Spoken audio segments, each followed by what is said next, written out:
Turkish Prime Minister Recep Tayyip Erdogan has been welcomed by crowds of supporters in Ankara as he returned to the capital, while tens of thousands of anti-government demonstrators gathered at a rival rally in central Istanbul.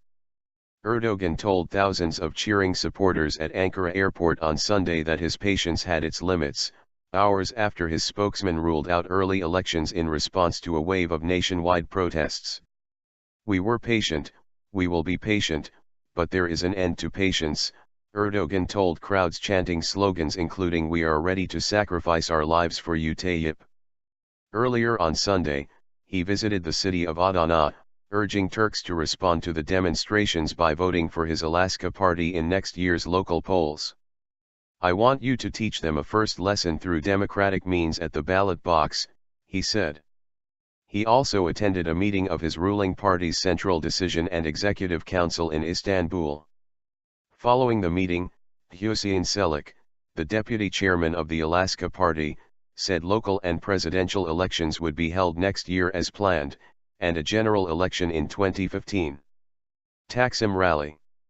However, Erdogan's opponents are vowing to keep up their demonstrations against what they say are his authoritarian and Islamist policies.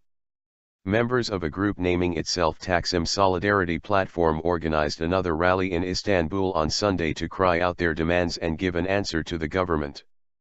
The group's demands include restricting police from using tear gas, release of all detained prisoners and the dismissal of officials responsible for the crackdown on the protests over the last few days.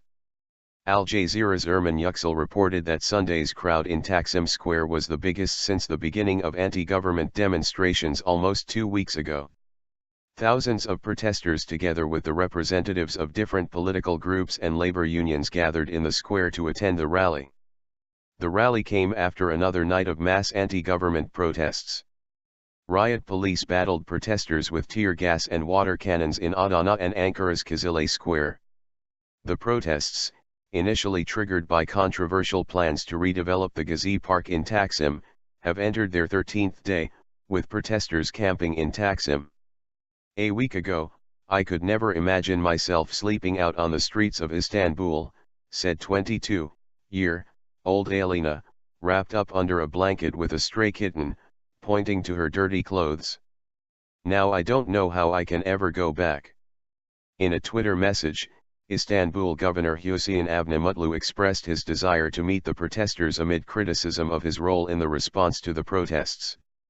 A heavy-handed police crackdown on the small campaign to save Gezi Park from demolition fueled nationwide protests against Erdogan and his Alaska party, seen as increasingly authoritarian.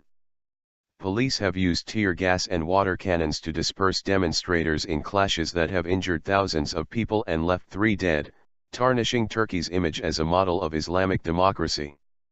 The Prime Minister has previously dismissed the demonstrators as looters manipulated by extremists.